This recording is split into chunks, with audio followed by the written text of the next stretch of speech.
Olá, boa noite a todos. Mais uma super live. Vamos aguardar aqui que as pessoas cheguem, né? Então, aguinha aqui.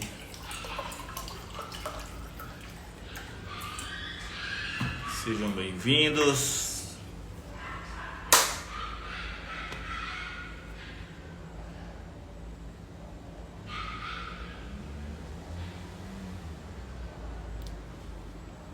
Ótimo, mais uma live, eu tava com saudade já.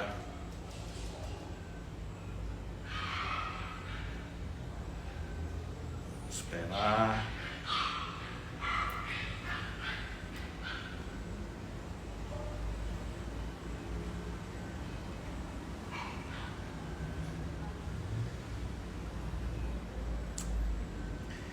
Vamos esperar. Paciência.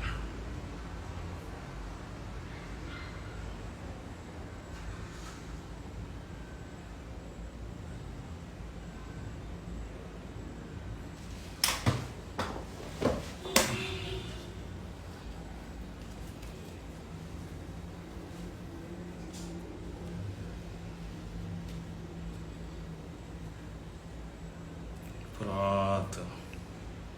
Boa noite, minha amiga. Seja bem-vindo. Seja bem-vinda, né? Que bom ter aqui. Vamos esperar mais a galera aí.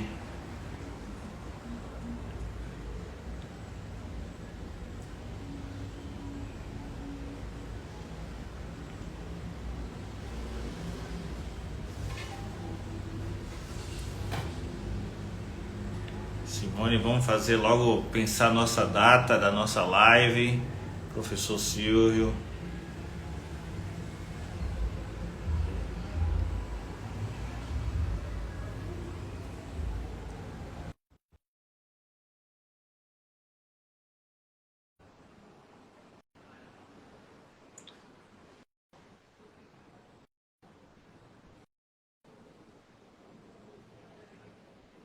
Pronto. O professor Silvio já vai entrar aí agora.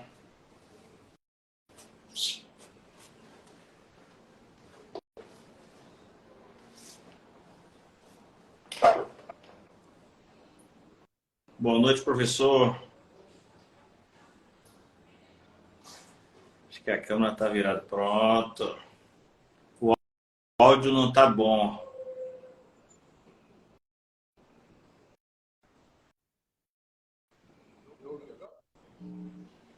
Você está me ouvindo, professor? Eu não estou te ouvindo. Aí, agora. Me ouve agora? Sim, sim. Boa noite, muito obrigado. Aqui, à disposição para a gente fazer esse diálogo depois de um bom tempo sem fazer pelo Instagram. Sim. Né? Ainda bem que os motivos que levaram a gente fazer muita live pelo Instagram estão se dissipando, né? Sim, com certeza. Como vai o senhor? Bem, tudo bem. Agradecer aí o convite para a gente fazer uma conversa hoje. Eu que agradeço, nem todos que estão entrando aí, porque és uma figura de referência aí, né? Tanto na academia, na economia, como também na luta aí por questões sociais, por questões raciais também, né? Tem uma trajetória enorme aí. Desde quando, professor, o senhor ativou essa questão, né? Você teve essa sensibilidade, foi aflorada para essa questão racial? Rapaz, como diria Silvio Almeida, a gente tem duas datas de nascimento, né?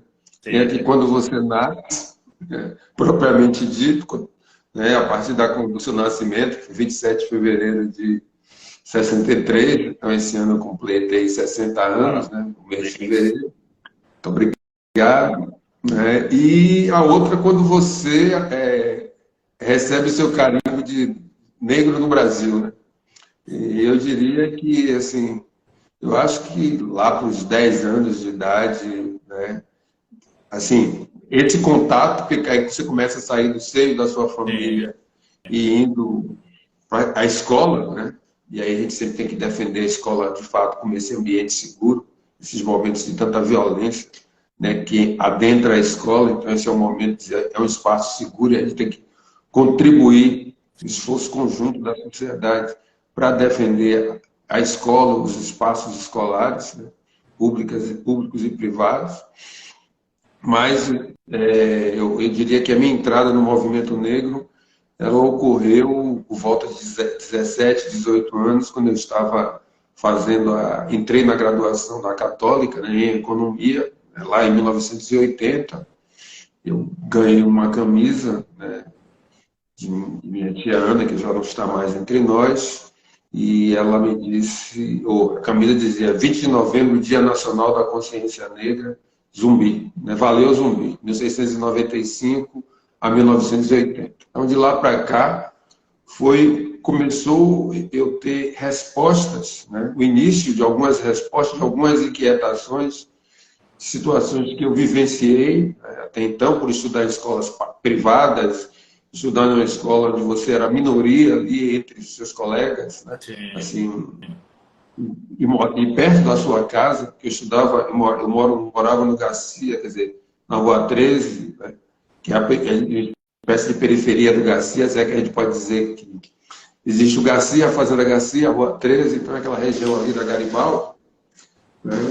E ali eu tive, no colégio, assim, você olhava e você não se via, eram muitos poucos estudantes negros. Sim. Isso lá em 1980. Então, quando eu cheguei lá na universidade, que eu comecei a ter esse contato, ganhei essa camisa, fui procurar saber o que era o movimento negro unificado, o que era o dia 20 de novembro, qual era o significado, porque o contato primeira vez que eu ouvi falar sobre Zumbi dos Palmares foi justamente num livro de história, na parte que você sabia que. Então, como se fosse uma história assim, uma história com ela, né? Que pede página, né? Naquela página lá no final, como se fosse algo, assim, uma história à parte, né? Ou praticamente curiosidade. Então, a partir dali, né, desse contato e das vivências em casa, né? Eu saí no segundo bloco afro daqui da Bahia, do Brasil, que era o Melô do Banzo. Então, foi tendo esse contato com a cultura, porque você vive num bairro como Garcia, e você sabe que ali é um celeiro musical. Riachão, né? O principal. Riachão, o Cacique do Garcia. Também o pagode, né? É um bairro que pulsa musicalmente. Sim. Garcia, Tororó, Nordeste de Amaralina, tem essa característica de liberdade, são bairros negros, né, e que tem uma característica de, assim, cultural muito forte, né? Seja envolvendo a gastronomia, os terreiros que estão lá. E música negra, né? E música essencialmente negra. E todo de Ásia, né? Então, assim, compositores, né? Citando aqui Dude Santiago, que é um ganhador de vários festivais de bloco, né? O Cacique do Garcia, a Juventude do Garcia, né? Os amigos do Ramandão, e sem esquecer da mudança do Garcia. Então, você tinha esse contato com a cultura negra e popular. Eu aprendi, assim, carnaval passava na porta da casa da minha avó, né? Então, o carnaval, assim, com 10, 11 anos, a gente estava ali vivenciando o carnaval. Você morava no centro, né? Ali no Garcia, no fim de linha do Garcia para o Campo Grande é um pulo. Esse contato, agora eu não sabia os porquês. A partir de um livro de Abdias Nascimento, ali no Garcia também funcionava, era a Pró-Reitoria, era o CEAL, na verdade, o Centro de Estudos Afro-Orientais, era ali no Garcia.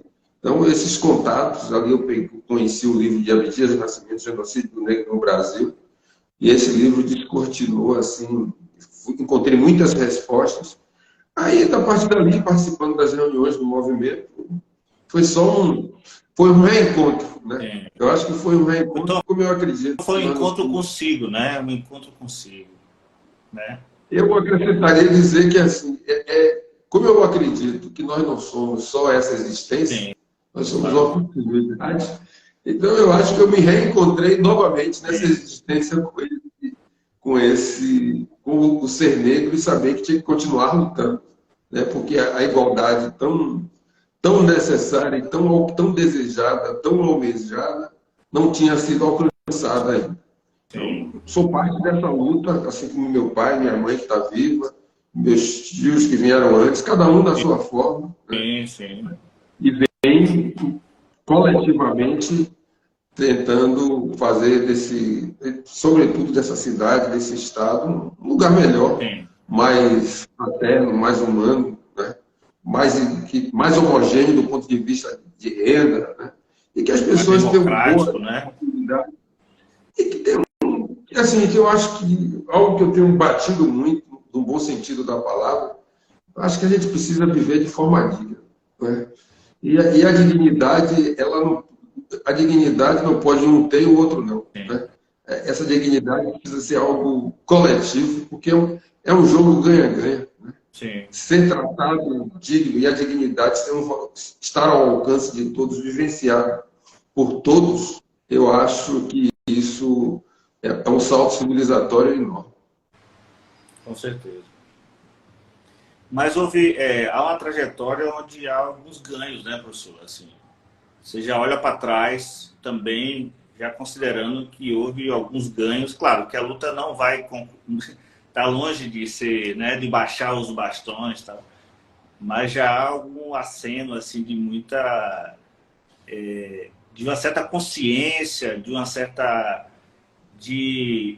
coletividade que começa a se assumir melhor, começa, de certa forma, a questionar, né? O questionamento já não é mais de pequenos grupos, né? Já é um questionamento que está na cena, né? Em todos os lugares também, né? Então, há um processo de avanço, correto?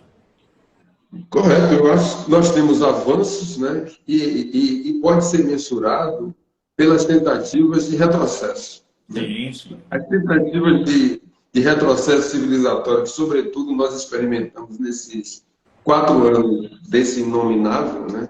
E hoje, esse dia dedicado a essa reflexão sobre os povos originários, sobre os povos indígenas. E são os proprietários de verdade, né? Pois é. Essa eliminação física, né? O descaso, o deixar morrer, que foi feito com os Yanomamis, né? As mortes dos quilombolas, né? Lideranças quilombolas que perderam suas vidas nesses 4 anos aí, onde você acirra os conflitos, né? E as mortes, né? Essa naturalização, essa campanha essa campanha pelo armamento, né? Da sociedade, que o cidadão de bem precisa andar armado, né? E aí você vê os resultados disso, dessa campanha de disseminação do ódio, né? Isso, para mim, são essas tentativas de querer barrar o inevitável. Sim. Né?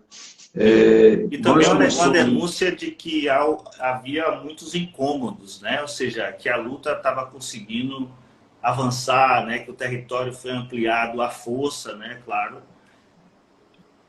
Porque a gente não pode dissociar a luta da disputa do poder. Né? E o poder é finito. Né? O poder, se você pensar em termos de representação, o Congresso tem um número limite de deputados, são 513, a Bahia tem 39 deputados e deputadas, né? São 39 cadeiras, são 63 na Assembleia Legislativa, 43 na Câmara de Salvador, então os espaços são limitados. Sim. Nesse termo, para alguém chegar, alguém precisa levantar. Né? Sim, alguém precisa não disputar. Você vive um processo de disputa onde você tenta barrar essa maioria e tirá-la, deixar numa condição de pobreza, de miserabilidade, que é fruto de um processo, né? E nós sabemos disso, né? Você também da área de finanças, da área da economia, e tentar atribuir sempre ao fator econômico, né? Isso é uma parte do processo. Né? Isso não explica o caráter multidimensional, as o fato da desigualdade ser multifacetada, assim como é a pobreza. Né? Sim, assim como também o marketing, a leitura que se faz em torno disso, né?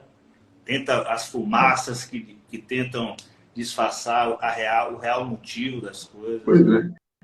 Eu diria que, como nós enfrentamos um fenômeno complexo, que é o racismo, né? Ele tem uma capacidade mutante e mutagênica. Ele consegue criar mutações e sofrer outras tantas. Sim. Se em um determinado momento se considerava que o racismo ele precisava da raça, né?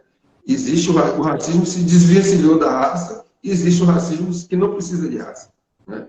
Ele segue, ele já foi da biologia, passou para o direito, né? Porque você vai, o apartheid era um sistema legal. Né? Você estava na biologia e você considerava que havia uma inferioridade inata a determinadas raças, todas aquelas que não fossem brancas. Então você vai construindo. Professor, uma coisa que me chamou muita atenção durante algumas leituras nesse campo da informalidade, que termina caindo na questão, né, conforme nós conversamos, que termina fatalmente na Bahia caindo na questão de raça, né? O que espanta é que, de um lado, tem esse discurso da inferioridade. Do outro, a quantidade de obstáculos para esse que seria, entre aspas, inferior, né? É contraditório porque, assim, como é inferior, por que tantos obstáculos? Inclusive a lei, né? A lei, quando começa a ser constituído o Estado, a lei é um dos braços perversos de Salvador, né? Naquele período que tinha a quantidade de normas que eram criadas para idas e vindas, locais privados ou não, para que o negro pudesse, né, os cantos, para que os negros pudessem passar, ficar, o tempo que podia ficar, não podia fazer algazarra, enfim, tudo isso era transformado, né, em leis né, naquele período e tal.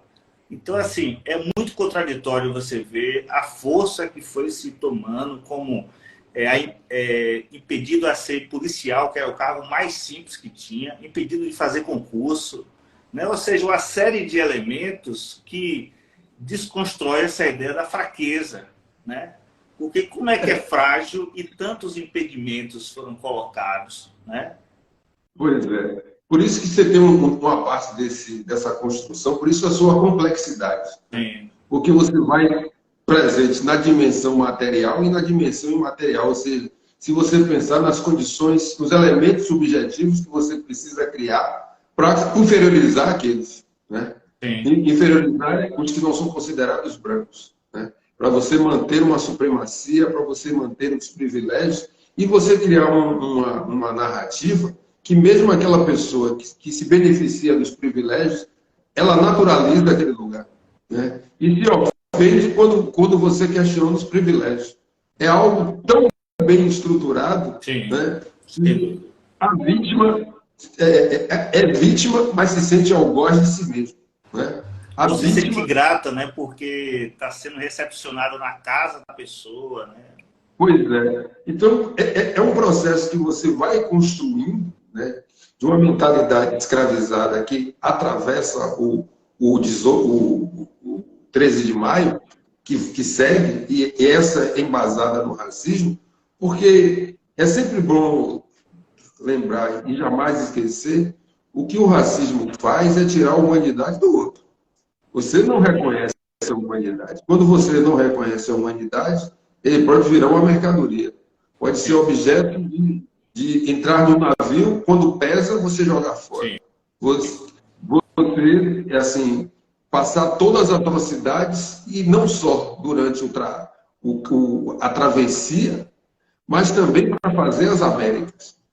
E depois do processo de abolição, você continua, esses corpos negros, homens e mulheres e indígenas, eles continuarem sendo o objeto de violações constantes e sistemáticas. Né? Tanto que assim, a poesia de Emicida, ele faz referência à pele alva e à pele alvo. Né? Então, nós continuamos a ser essa pele alvo desse conjunto de violações físicas e também mentais. Porque você vai incorporar, vai dizendo tanta coisa a essas pessoas, que essas pessoas vão tendo um problema, vai absorvendo aquilo, onde você vai tendo comportamentos, né, absorvendo a autoestima, você nunca acha que você é capaz dele. Né? E você vai facultando que individualmente alguns possam. Mas, e por isso que a tomada de consciência é você perceber esse enredo. Né? É você perceber esse jogo de simulação, dessa dissimulação, e quanto à história contada por você, você ser protagonista da sua história, você ser protagonista dos seus sonhos, isso faz uma enorme diferença.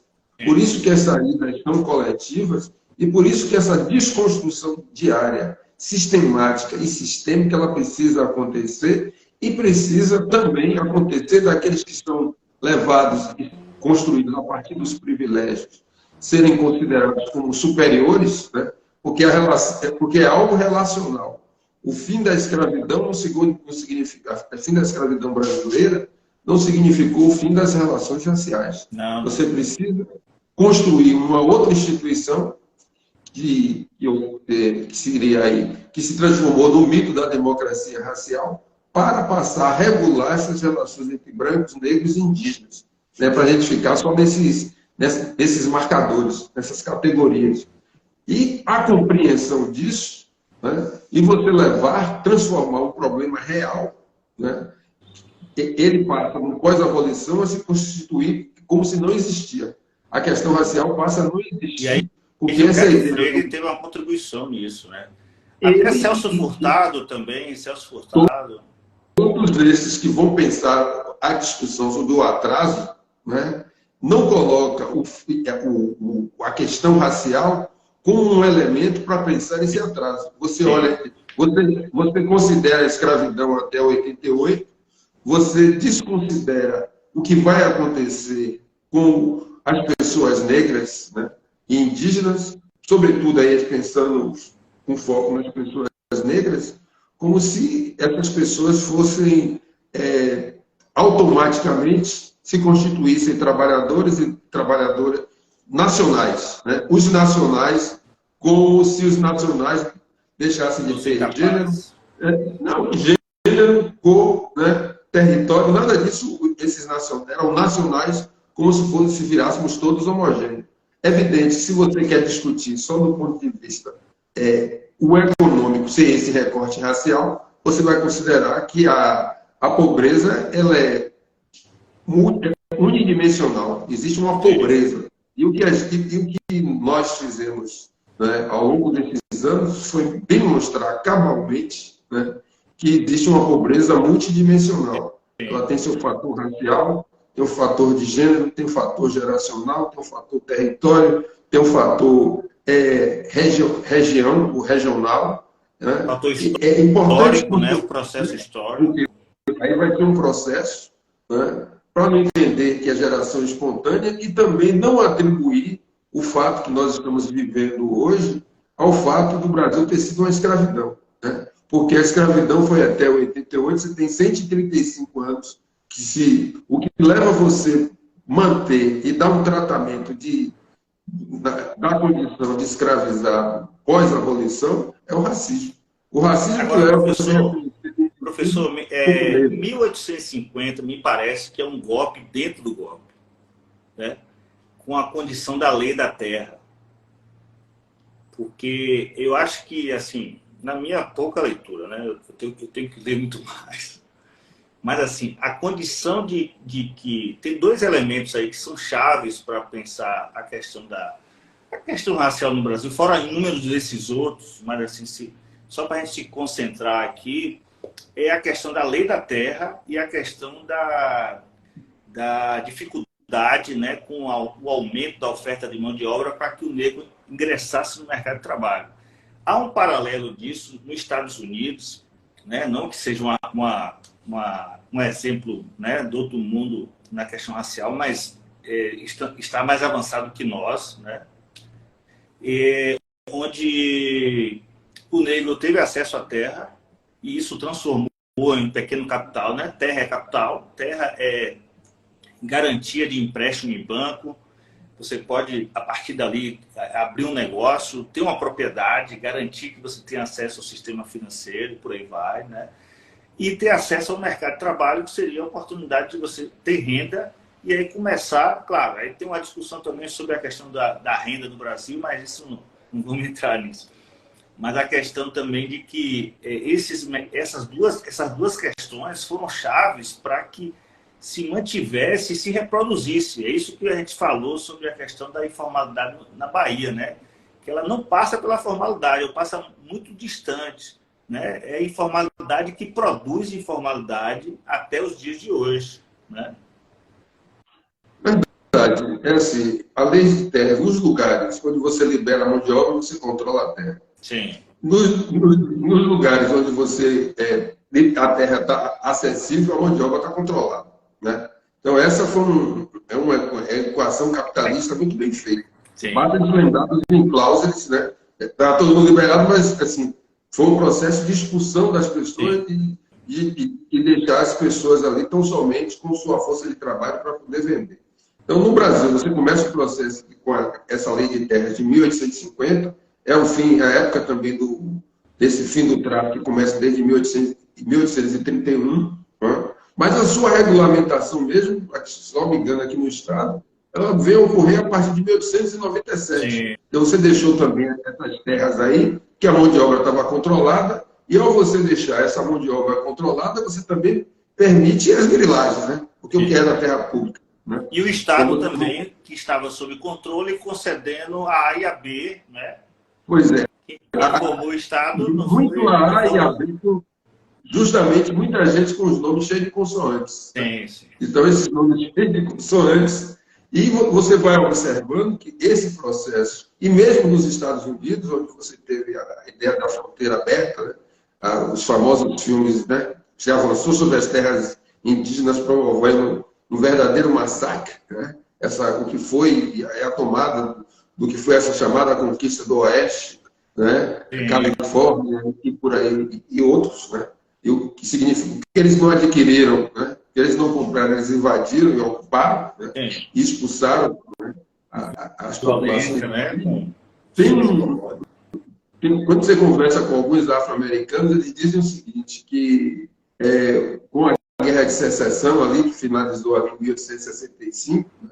Que é o período da reconstrução dos Estados Unidos, você tem uma espécie de que eles receberiam 49 iates e uma mula. Aí eles dizem assim, isso foi uma promessa, que eles disseram que eles não receberam. Tanto que essa é a produtora do famoso cineasta Spike Lee, que você vai lá e diz assim, são 49 iates e uma mula, né? E depois o processo de expulsão dessas pessoas dessas terras, né? Eles ocuparam e depois eles vêm um processo também de expulsão, sobretudo no Sul, né? Então, esse é algo que, quando nós olhamos aqui e observamos hoje, né, o que acontece, as dificuldades ainda institucionais de regularização das terras indígenas e das terras quilombolas, sobretudo quando entra em confronto com o agronegócio, né? Os dados estão aí. Então, né? Com a mineração. Essas terras, é uma das vacas sagradas do capitalismo, é a terra, né? O acesso à terra.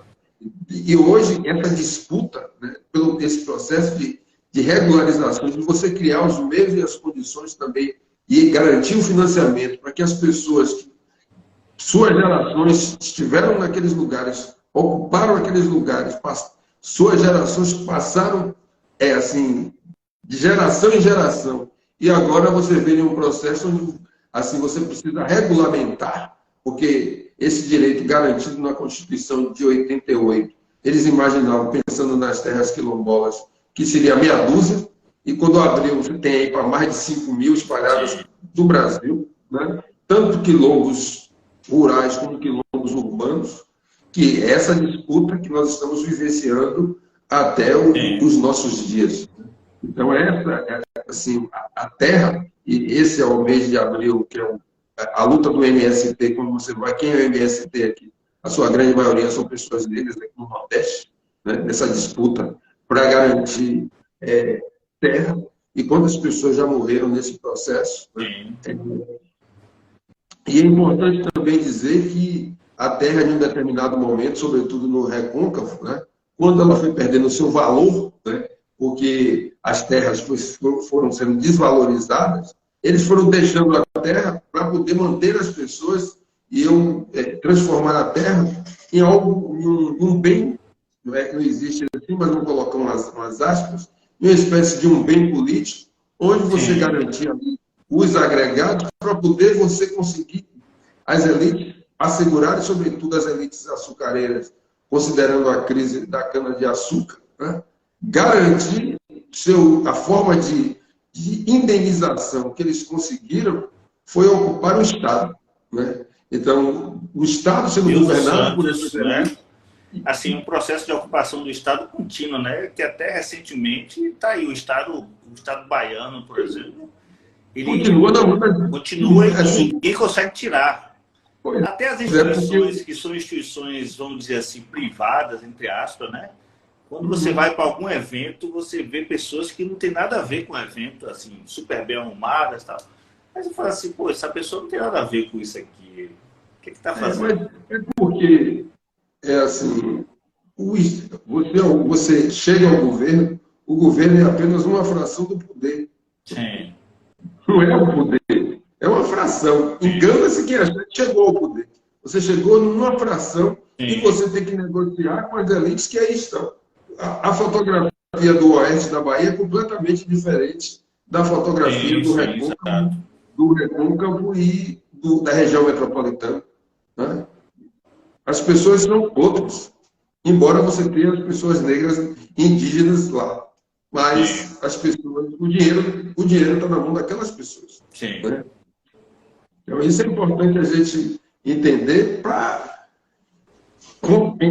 conceber esse nosso processo histórico, né? Que é um processo histórico de exclusão das pessoas, né? Para não considerar que, quando se pensa o que foi essa transição para o trabalho livre, né? E você, ao final, dentro da discussão do atraso, você considerar que os imigrantes chegaram e era uma discussão só do quantitativo. E qualitativamente eles vieram porque eram brancos. Né? E que essa era uma pergunta que estava posta se o Brasil é um país mestiço, onde 60% a 70% da sua população era mestiça, negro-mestiça, entraria no rol das chamadas nações consideradas civilizadas. Esse é um debate que, quando você se coloca dentro de discutir a formação econômica do Brasil, você discutiu esse atraso, né? Chamado por que o Brasil era um país atrasado. Tem autores que já questionam esse atraso, porque o século XIX, se você olhar o que tinha no mundo, estava dentro do Brasil. Né? O Segundo Império ele não era atrapalhado, tinha biblioteca, tinha telégrafo, ferrovias, esses equipamentos é o que estava lá fora. Né? Você vê também a questão assim, com o deslocamento do capitalismo, né? Com a centralidade lá para o sul-sudeste, com a perda do dinamismo também aqui, né? Todo esse processo social e racial, ele se acirra mais ainda, né? E também com essa veia da terra do renditismo, né? Com essa incapacidade também de gerar uma solução local, né? Que eu vejo que ainda está em curso, né? Essa dificuldade. Né? Às vezes a gente consegue uma solução para 10 anos, uma outra para 5, né? E, na verdade, o status quo se mantém bem perpétuo, né? Porque, assim, enquanto a gente não enfrentar, né, as causas reais dessa desigualdade, reconhecendo o seu caráter multifacetado, entendendo o que o racismo estrutura essas desigualdades também, ele não é o único fator, mas ele está ali, ele está na raiz dessas desigualdades. Né? De decisão diária, né? Você precisa de ações sistêmicas e sistemáticas. Essa ocupação de espaço, né? Já que é complexo, não tem a solução não é unívoca. Você precisa de uma solução complexa, envolvendo uma série de variáveis combinadas para poder assim, ir mitigando seus efeitos e ir avançando. Porque ao mesmo tempo que você tem avanços, e nós falávamos assim, avançou, mas a juventude negra é vítima de um genocídio, morre todo dia um jovem negro. Eu tenho negro. acompanhado sua luta com relação à questão das câmeras nas fardas, né? Nesse sentido, né, de tornar transparente e elucidar. Hoje saiu, o governo abriu, né, a licitação para colocar esse instrumento importante, né, de acompanhamento, de monitoramento da ação policial, protege os policiais, protege a ação em si e protege também a juventude, jovem, né, das comunidades, os policiais, né, os cidadãos que estão ali, né, dentro da ação, porque não dá para você usar sempre o mesmo argumento. Estava envolvido uma arma e drogas. Essa política de guerra às drogas só traz corpos. Né? E você precisa de uma ação bem mais ampla. Eu sou daqueles que me sumo àqueles que entendem que você precisa enfrentar os efeitos, as causas sociais da violência. É mesmo, porque não há, o próprio Estado não tem condição de ter perna para poder manter um orçamento que cada vez mais o corpo policial cresce, como se houvesse uma luta civil, né? E há uma luta civil, né? E não dá para a gente, você precisa, vai profissionalizar, que profissionalizou, ações de inteligência, mas tem as ações sociais, não é a polícia que vai fazer. Você tem que evitar, você tem que disputar assim, a juventude, no sentido de oferecer alternativas, oferecer centros comunitários, escola em tempo integral, oportunidade vestibular do Instituto Bico, né? Que promove uma alternativa. Né? Emprego decente para os pais. Né? Então, você tem um conjunto para tornar um ambiente seguro. A segurança pública não pode ser privativa só das forças de segurança. Você precisa envolver uma ação sistêmica. Envolve a escola, né? Envolve a comunidade, envolve, né, o território ali em torno. E envolve até ações, quando você tem uma empresa, né, que você diz assim, eu vou oferecer o primeiro emprego aqui, vou garantir a primeira oportunidade para um jovem aqui. Né? Isso é uma forma de você criando, a partir do indivíduo, além do que o governo tenha os incentivos para o primeiro emprego, mas e também, assim, quando há o investimento em creche, você garante a primeira infância. É fundamental, né? Tem se mostrado. Você vai no efeito dominó positivo, né? Porque você vai, a primeira infância bem cuidada, você vai ter um adolescente bem cuidado. E você, ao ter um adolescente bem cuidado, você vai ter um jovem também bem cuidado e um adulto pronto para a vida. Um adulto sendo, assim, a dignidade sendo uma constância, não sendo uma exceção, ela sendo uma regra. Então, quando você tem esse mecanismo das câmeras, e o Estado de São Paulo, assim, os números da violência, né, da policial, da letalidade policial em São Paulo diminuiu. Né? Isso, e são dados comprovados. Então, a gente precisa desse enfrentamento, né? Precisa, é evidente, que você tem se o crime é organizado, você não pode ir com ações esporádicas. Né? Desorganizada, né? Pois é, não vai combater. Você vai fazer eventos, né? Você vai fazer um evento. E o que é interessante, professor, é que é o seguinte, que uma vez que o menino ingresse numa creche, aí começa a se criar elementos de institucionalidades para a mãe e para o filho. Porque começa-se a ter uma parcela e acesso ao que seria de direito básico, né?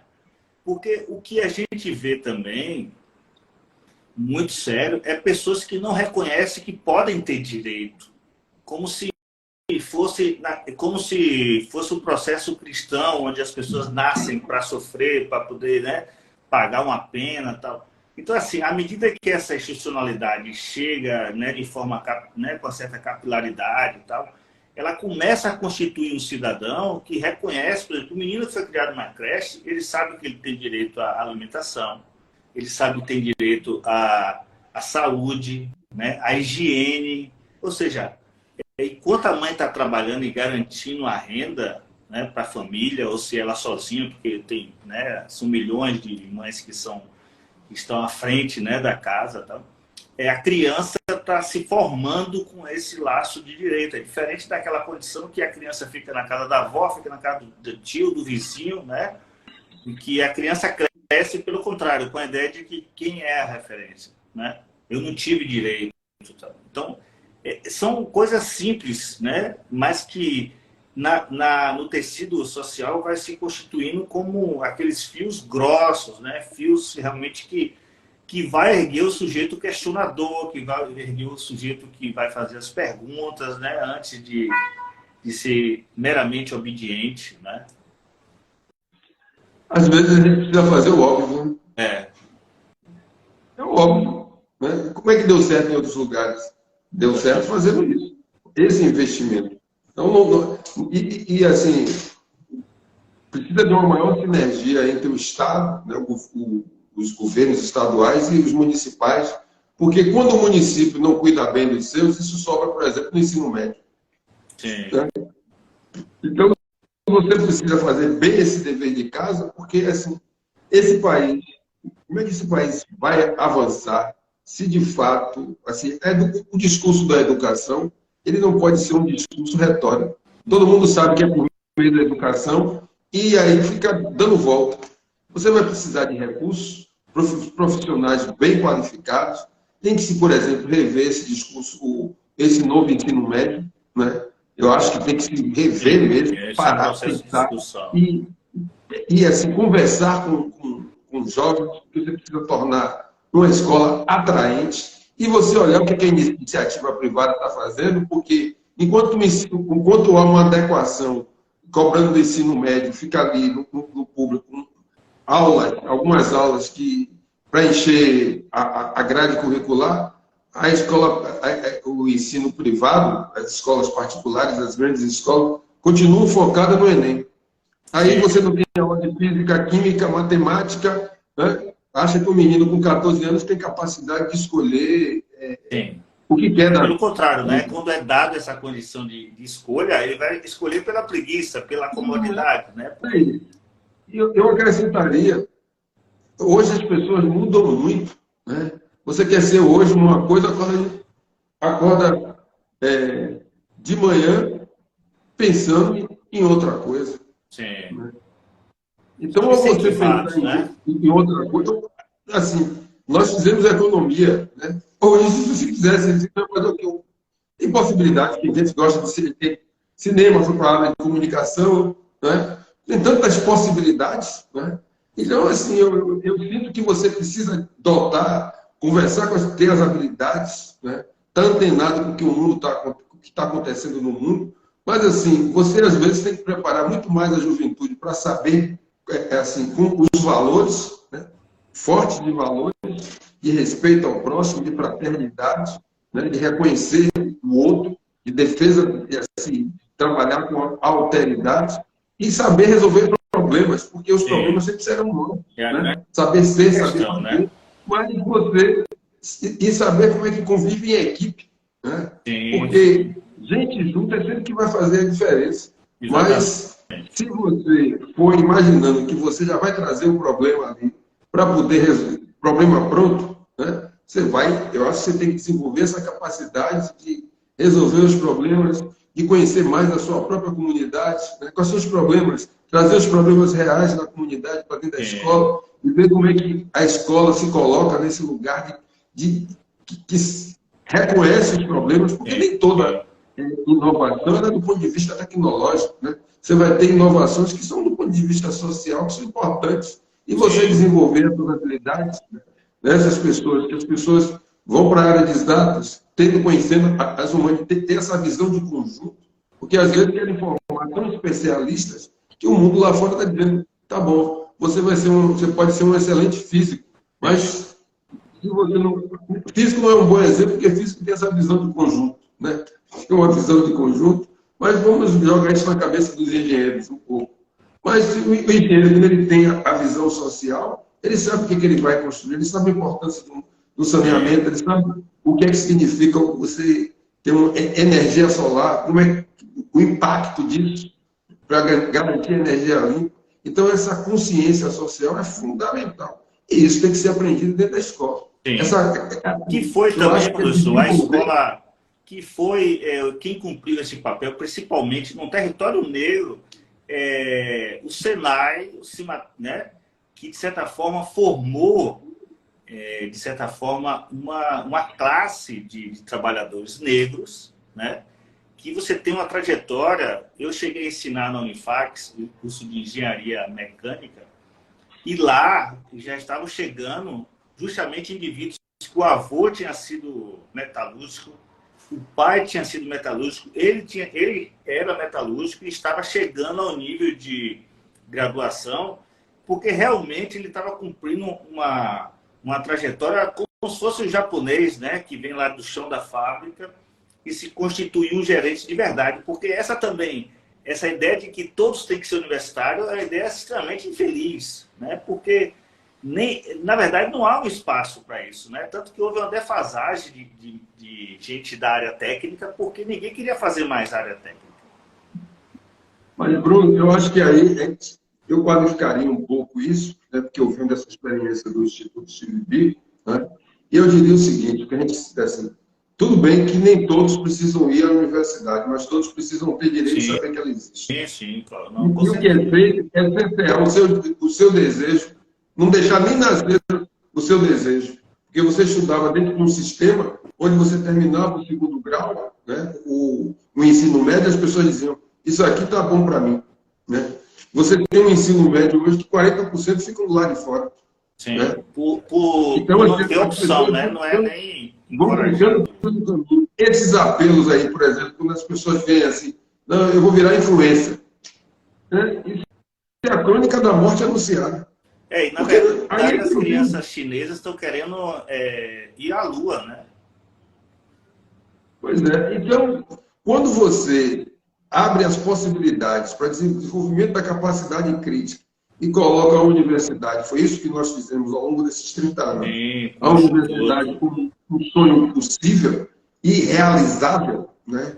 Então, assim, ganha todo mundo. Sim, com certeza. Porque ainda nós temos, né? E assim, quando você olha a Bahia, eu estava olhando o índice de folha de equilíbrio racial, ele trabalha com, foi feito pelos econometristas, né? A economia se voltando para poder pensar esse racial, um deles, se eu não me engano, um ou dois deles são pessoas negras, né? Eles trazem, medindo essa desigualdade entre negros e brancos, né? O grau de exclusão, né, vai de -1 a 1, onde o E próximo a 0 ali seria essa zona de equilíbrio, onde você traz, considerando os indivíduos negros, né, uma população acima de 30 anos, né? Então você mensura pela renda, a longevidade e a educação. Quando você olha esses indicadores, né, e combinando os três, aí uma média, aí, e você tem, me parece que eles calcularam 2017, 2018 e até 2019, mas a Bahia fica na posição, na 20ª posição. Quem está em primeiro é Amapá, Roraima e eu acho que Goiás, né? São os 3 primeiros. A Bahia vai para a 20ª, né? E quando você olha a parte de rendimento, da renda, indicador de renda, ela vai se aproximando de uma situação de completa exclusão da população negra, que mostra o quanto a renda aqui é extremamente concentrada. Né? Sim. Se já é concentrada no Brasil, a renda aqui, concentrada por esse fator racial, que vai cerceando os espaços, as possibilidades. Então, uma forma de você cercear o espaço é você levar por mais de 40 anos com a única universidade federal. Sim. Quando eu fiz o vestibular, cerca de 60 mil pessoas, os números eram assim, 40, 50 mil pessoas, considerando a população ali de Salvador dos anos 80 e da Bahia, pensar a Bahia, queriam adentrar a universidade e não tinha lugar para todo mundo. Né? A UNEB, a UF começou em 78, 79, né? Eram muito poucas investimento federal aqui, quando você compara. Por que eles investiram no Rio Grande do Sul? Por que eles investiram em Minas Gerais? Investiram no Rio de Janeiro? E aqui você ficou com uma única universidade. Né? Olhem, então, agora recente, né? Há 8 anos atrás aqui cria-se mais uma universidade, né?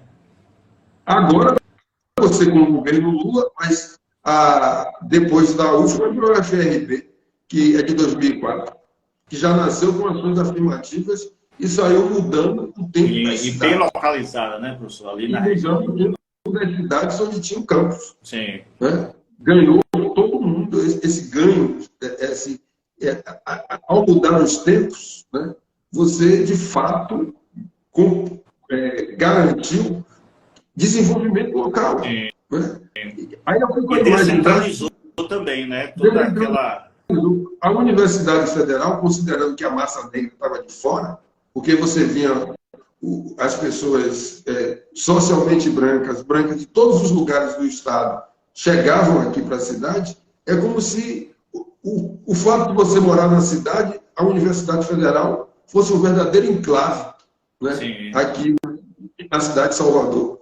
As pessoas não chegavam à Universidade Federal. Tão perto e tão longe, né? Tão perto e tão longe, né?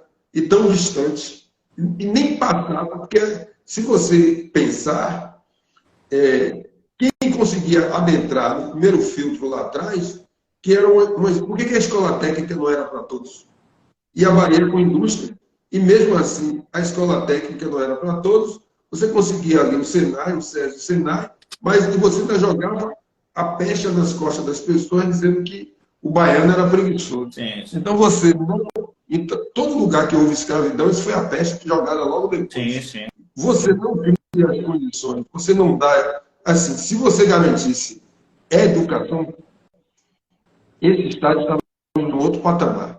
Com certeza. Você teria uma menor desigualdade racial. Não, e você teria a formação de um mercado local, que iria constituir riqueza, né? É isso que é muito louco, porque a gente sabe que a perversidade é tão grande, porque se busca meios de ter acesso ao recurso financeiro, mas tecnicamente meios que não promovam a igualdade. Assim, parece um laboratório, né? Parece não, é um laboratório que se pensa o tempo todo essa questão, a gente estava falando no início da questão racial, né? Como é que ela se disfarça, não é? Porque se essa economia funcionasse tão bem, seria melhor para todo mundo, né? Não seria só bom para quem tivesse acesso. Mas, assim, quando a gente vê o ministro da Economia se incomodar, né, de que uma empregada doméstica chegou na Disney, é representação de muita coisa e também, assim como Francisco de Oliveira, né, trata, claramente um processo de classe, né? Assim, o problema do Brasil não tem nada a ver com todas essas questões que apareceram como fumaça aí. É basicamente processo de classe, né? Eu diria que é classe e raça. Sim, classe e raça o fato dentro de dessa você, questão de classe. Dessas elites não se identificarem com o povo, né? Não vai. Negar a si mesmo, né? Porque se a gente pensar assim, o que era a Coreia nos anos 60 e o que é a Coreia hoje, né? Basicamente a partir da questão da educação, né? Investimento na educação e decisões políticas e um povo mais parecido. Não, então essas também voltada para dentro aqui. Paulo Nogueira disse que nós temos os brasileiros estrangeiros, né? Sim. É o que lá atrás o Caio Prado, né, que tem nessa ideia da formação econômica do Brasil, diz assim, o Brasil sempre foi um grande negócio. E para essas elites, você quer ganhar o dinheiro aqui dentro para ir ou para Miami ou para ir para a Europa. Exatamente. Né? E não tem identidade entre essas elites aqui, não se veem no povo.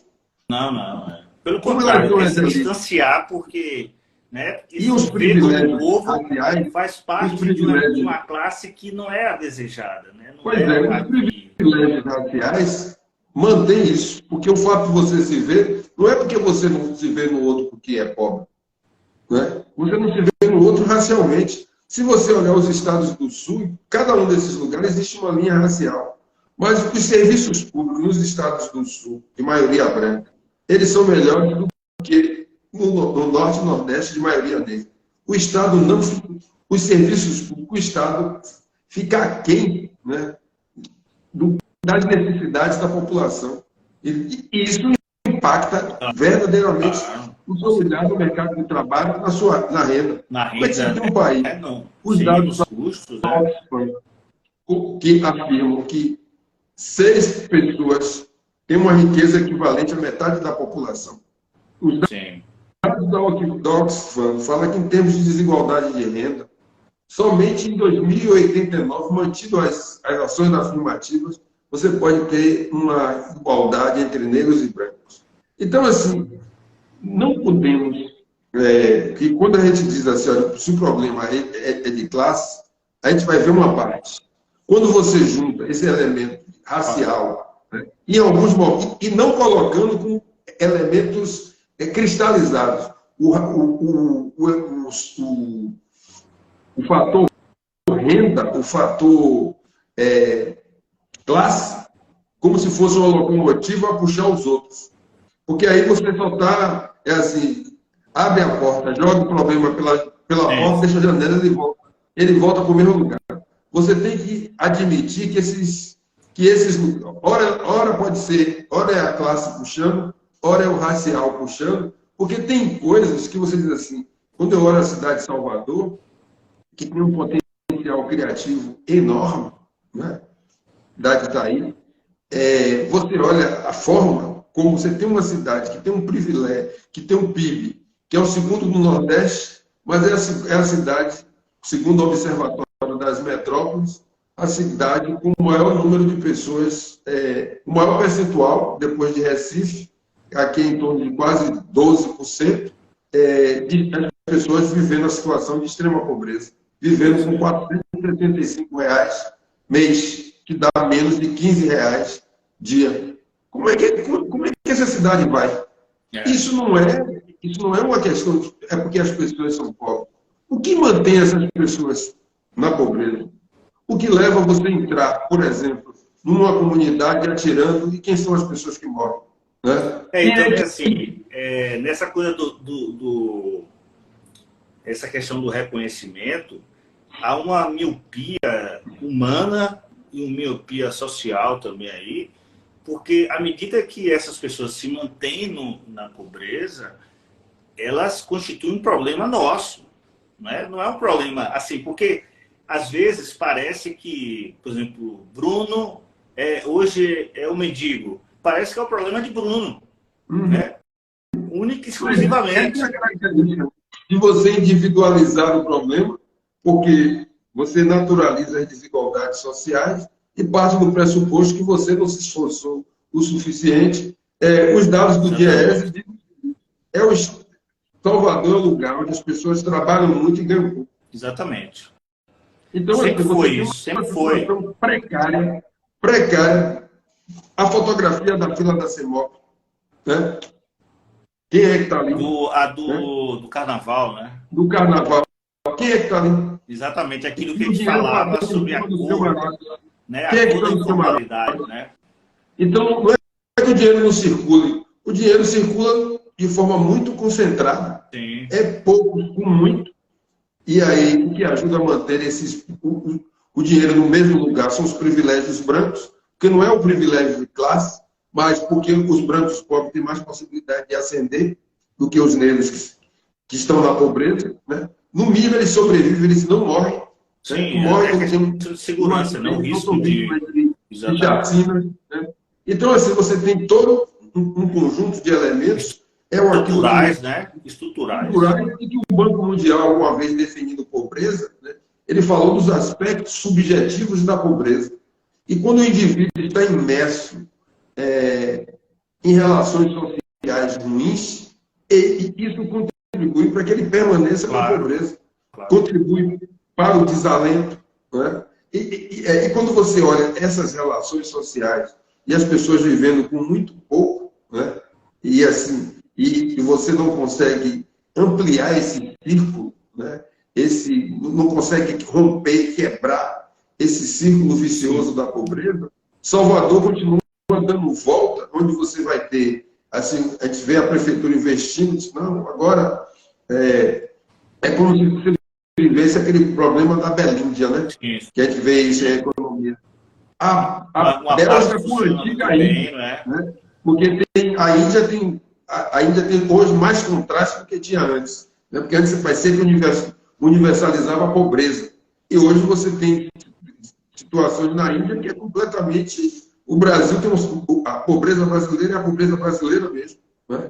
Onde você tem as pessoas estão aqui, mas eu moro aqui em Piatã, mas eu sei o que as pessoas no bairro da Paz, que é aqui atrás, em condições, assim, lugares difíceis.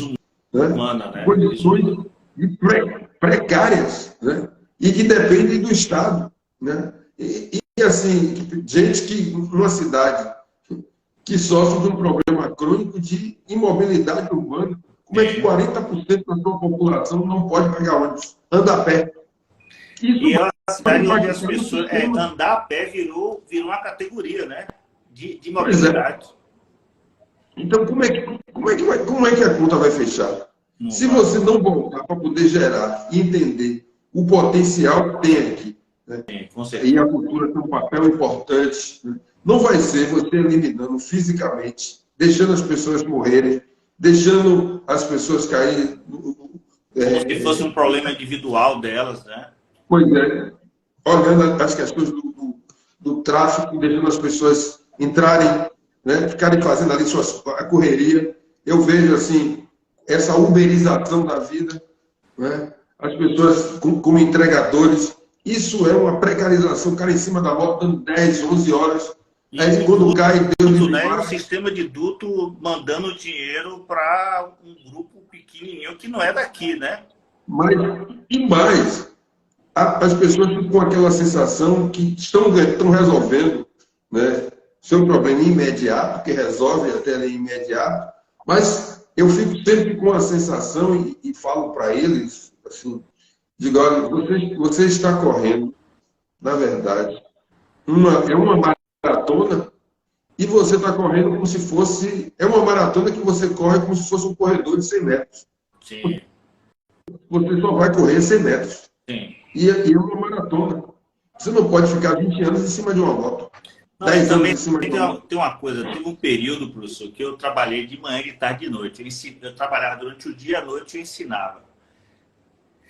É notório que o trabalho físico, né, ele cessa toda a intelectualidade, toda a capacidade de raciocínio e a capacidade de se ver. Né? Assim, um sujeito que trabalha nessa correria, porque o trânsito também se constituiu como um grande tribunal, né? As pessoas cobrando a outra, buzinando, um estresse absurdo. O sujeito chega à noite para dormir, né? Ele só quer descansar para voltar no dia seguinte, ou seja, é uma massa que não está refletida, né?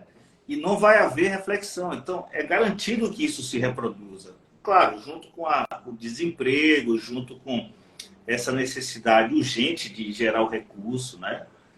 Mas é uma perversidade nesse sentido, porque nós temos outras possibilidades aqui que não são constituídas, né? Por exemplo, como o turismo. O senhor acredita que o turismo possa ser essa veia que volte a incentivar economicamente Salvador?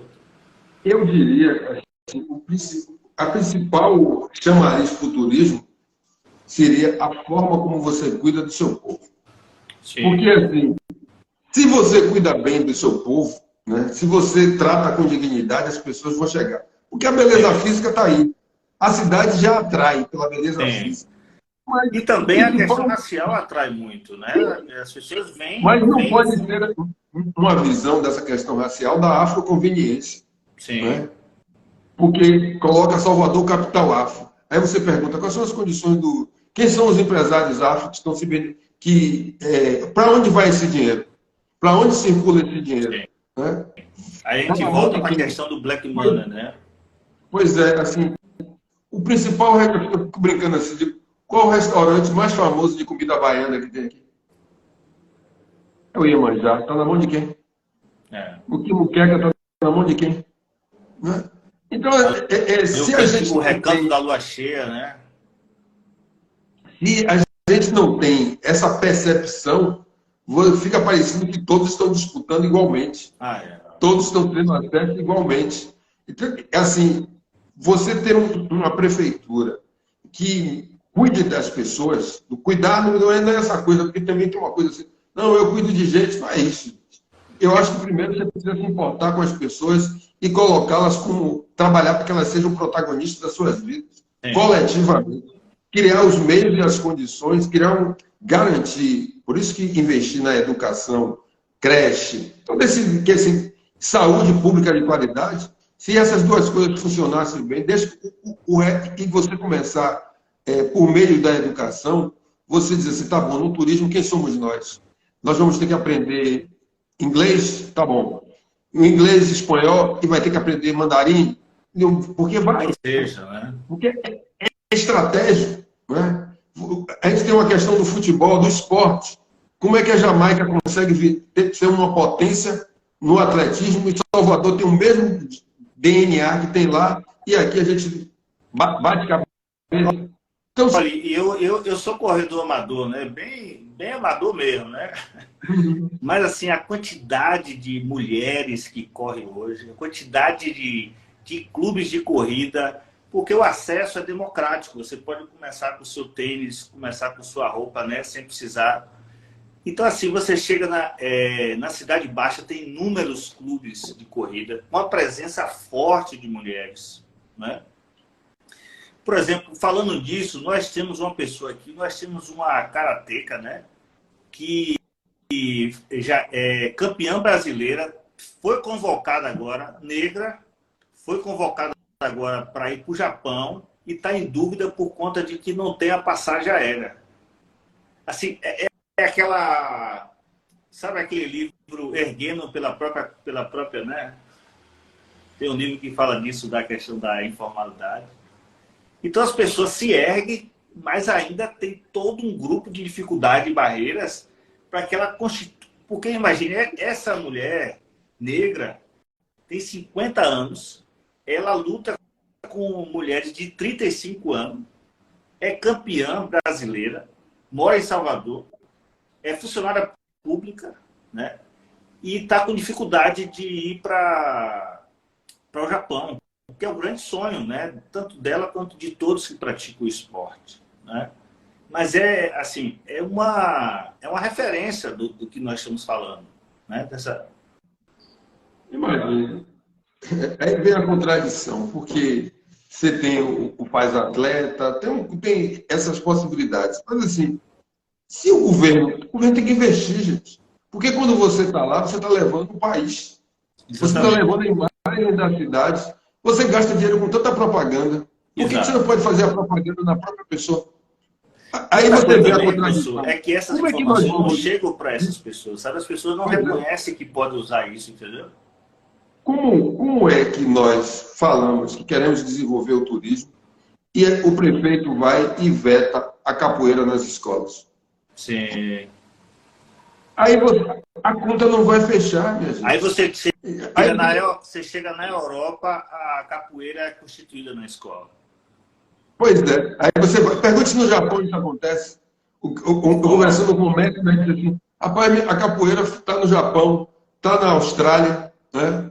Você consegue ir. Está na Europa. Isso é geração de trabalho e renda. Né? E quando você começa a pensar que isso gera trabalho e renda, isso vai incluindo as pessoas. Inclusive, isso gera exportação também, né? O sujeito falou um passaporte para as pessoas irem, né? Tem muito baiano vivendo na Europa como professor de capoeira, né? E se você diz que o fundamento está aqui na Bahia, as pessoas vão fazer turismo para a capoeira. Os grupos vêm para onde? E você, o dever de casa que deveria fazer aqui, você não faz. Exatamente. Agora, se você acha, aí vai fazer um debate, assim, a gente tem que a questão tecnológica, né? Você tem que, é importante, aí você faz, você tem essas inovações sociais, tem essas outras formas de tecnologia, e você não utiliza, que está dentro da economia criativa, né? E você subutiliza ou simplesmente não utiliza. Assim, mas por conta daquilo que o senhor falou lá atrás, da questão do barrismo, a questão racial, né? da leitura que termina impedindo que isso seja um elemento, parte do processo de planejamento, né? Pois é, porque se o racismo assim, é o potencial que nós temos, né? Esse potencial criativo é limitado, né? Porque ele passa a ser limitado considerando que você pode ter 100, você sempre 20, 30, porque tem que ser de um... Não é, o problema não é a capoeira em si, né? Nem a capoeira enquanto arte, cultura, mas quem pratica. Porque quando são os corpos brancos, a coisa muda. Sim. Então, Inclusive, em Porto Alegre, você tem um grupo enorme, né? Assim, a capoeira é super difundida em Porto Alegre. A capoeira tem essa capacidade de encantar, né? Bote preto, branco, japonês, é uma roda, né? Sim. Mas a forma como os poderes públicos reconhecem, que ainda passa por tanta dificuldade para a sua regulamentação, do ponto de vista de você garantir a aposentadoria para os mestres, tudo isso aí que envolve. Porque vivem com dificuldade. As pessoas não vão ficar jovens a vida toda. E você dizer assim, olha, eu posso ser eu entro como o aluno, vou ser ali o professor, o formado, o professor, o contramestre, até chegar ao mestre, né? Então, aqui, esse mês agora, 13, vem a gente vai fazer uma homenagem, quer dizer, a gente vai participar dessa homenagem dos 50 anos do grupo Quilombolas, né? Que é daquela rede do Garcia, né? Tem ali no morro, ali no Alto da Bola. Assim, você tem a dificuldade do grupo de ir juntando, fazendo passando o chapéu, entre aspas, assim, né? Fazendo cotização para poder celebrar seus 50 anos. Né?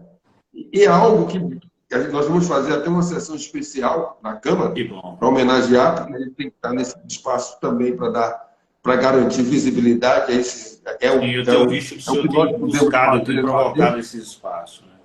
Mas eu diria que nós temos um potencial. É evidente que se a gente quer investir na ciência, tecnologia e inovação, isso você tem que, assim, tem um lado da matemática, física, química, isso precisa ser do dia a dia, né? E pegando essa juventude e colocando dentro das empresas, nos espaços de inovação, isso, mas também garantindo que a parte que envolve inovação social, se você tem as organizações sociais que têm suas tecnologias de saber incluir as pessoas, isso é um valor importante, porque isso, você está salvando vidas, isso serve para...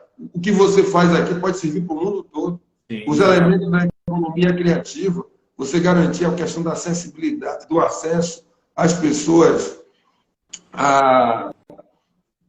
aos bens culturais, né? Você tem, em cada desses espaços dos territórios que nós temos na cidade, você tem equipamentos culturais, né? Os centros sociais urbanos sendo transformados em centros sociais urbanos e culturais, tendo equipamentos culturais, porque ali você vai desenvolver nos grupos, você vai envolver na juventude, né? Você vai ter iniciação esportiva, né? Para além do futebol. Isso são formas também de você estar gerando trabalho e renda. Você tem, por exemplo, a batalha de rap, que é essa batalha dos MC, aquilo junto a uma juventude fantástica, tem campeonatos, as pessoas participam de campeonatos, o break vai para as Olimpíadas. O cafezinho, né? O carrinho de cafezinho, que parece que vai virar existe uma luta na Câmara para que também o cafezinho também seja uma referência cultural também, né? Pois é, para ser um tombado, mas assim, são coisas específicas que são inovações que, se você ficar olhando para o mesmo lugar e para as mesmas pessoas, você vai dizer, não tem jeito. Mas quando você amplia o seu olhar e vai identificando o que as pessoas estão fazendo no seu dia a dia, e o Estado vem, potencializa isso com financiamento, vai criando as condições, vai criando o espaço onde as pessoas possam adentrar esses espaços e produzirem coisas, né? Isso é dessa forma que nós vamos incluir as pessoas para fazer esse enfrentamento a essas causas sociais da violência, e assim você vai criando esse ambiente seguro. Né? Porque se for pegar as mesmas fórmulas, né, o mesmo, assim, as mesmas saídas... A velha opinião sobre tudo, né? Pois é. Assim, e você esquece que as coisas são dinâmicas e precisam de perguntas novas. Sim. Né? E respostas também diferentes, né? E também uma coisa importante, professor, que o senhor falou o tempo todo, respostas locais. A gente precisa de respostas produzidas aqui, né? Não mais ficar bebendo de fonte dos outros, né? Nem comprando um ponto de ônibus francês, né? Professor, como é? Agora, aqui vai ter um ponto de ônibus diferente, mas o primeiro que botou foi aquele, um estilo afrancesado. Que é para neve, né? Você fica atrás do ponto é melhor do que você ficar embaixo do ponto. Professor, tem uma coisa, professor, que é muito simples e é muito bacana, que diz assim, depois que ele abriu os olhos, ele viu foi coisa, né? Eu acho que essa live teve... Eu quero agradecer por essa aula, né? Você já tinha lido um pouco dessa história na sua tese, que você defende essa questão racial, né? Já tinha lido. Mas um prazer, eu não fui seu aluno lá na UFS, né? Mas Marco Antônio, Érico, uma galera foi, né? Olinto, que agora está em Sergipe. Mas um prazer, viu? E muito obrigado por disponibilizar esse tempo. Eu sei que o tempo é muito escasso, raro, né? Porque a vida realmente é muito corrida. Mas muito obrigado. E as pessoas que passaram por aqui, o quanto de elogio, não sei se você chegou a ler algumas coisas, mas assim, parabenizar o senhor, reverenciaram, falaram, né, da lucidez, desse líquido, né, de coisas boas, de reflexão e tal. Muito bom poder ter uma live assim. Muito obrigado, viu? Estou à disposição, né? Me coloco, eu gosto de poder assim, fazer a política e a academia e a vida. Eu acho e a vida real, mais, né? A gente pudesse somar essas pessoas, não esse discurso dos homens, das pessoas de bem, porque isso aí a gente já conhece. Não, mas assim, das pessoas de boa vontade, né? Gente que se importa com a gente, que acredita na justiça social, né? Que a gente precisa, assim, de fato, a gente não pode se render a esse estado de coisas que aí estão, né? Que aí está, né? De que as pessoas estão naturalizando esses lugares. A gente vai fazendo esse trabalho de juntar gente, de formiguinha, né? A gente tem alguns sonhos, eu acredito muito, né? No princípio Umbuto, eu sou porque nós somos. Eu acho que a gente vai... E tem algo prático nisso, que é o Instituto Bico, né? Que é uma mensagem real, não é mais um discurso, né? E assim, o que a gente puder juntar, eu sempre estou aberto, que as pessoas me chamem, que eu vou lá conversar, estou sempre disposto. Eu gosto de seguir o que eu aprendi lá vendo Pantera Negra, né? Que ao final ele diz, olha, nos momentos de crise, os tolos erguem barreiras, os sábios vão buscando fazer pontes. Então, o que nós precisamos é fazer pontes, de fato, para esse mundo melhor, mais humano, mais fraterno, que o amor vai sempre... vai vencer essa onda de ódio, de desamor que aí está. A gente já venceu, 4 anos já passaram, estou apostando muito nessa coisa. Sobrevivemos, né? Da reconstrução, aproveitamos para refletir também esses 4 anos, onde erramos, né? Pois é, muito. E também, assim, uma coisa importante que eu venho percebido é o silenciamento dos debates, né? Cada vez menos debates, né? Porque parece que debate virou embate. E não tem nada a ver uma coisa com outra, né? Assim, é importante que essas lives tragam esse espaço de democratização de voz. No Congresso, o filho do Inominado saiu xingando um outro deputado assim. Um negócio. Aí você faz, digo, gente, onde é que nós estamos? É o regresso, né? Assim, nós já passamos dessa fase, tem alguns anos, mais de 100, né? Que a gente passou dessa fase física para o debate, né? Mas, enfim. Mas, ok, professor, muito obrigado, obrigado a todos. Né? Assim, infelizmente, o Instagram nos faz virar abóbora daqui a pouco, né? Então a gente tem que, para salvar a live, a gente tem que interromper, mas seria uma conversa para muitas horas. Muito obrigado. Vamos fazer muito obrigado parte 2 do dia dele. Vamos aí. Vamos fazer outra mais na frente. Muito obrigado a todos. Grande abraço. Valeu, Um abraço aí para todo mundo. Obrigado a todos. Boa noite. Tchau, tchau.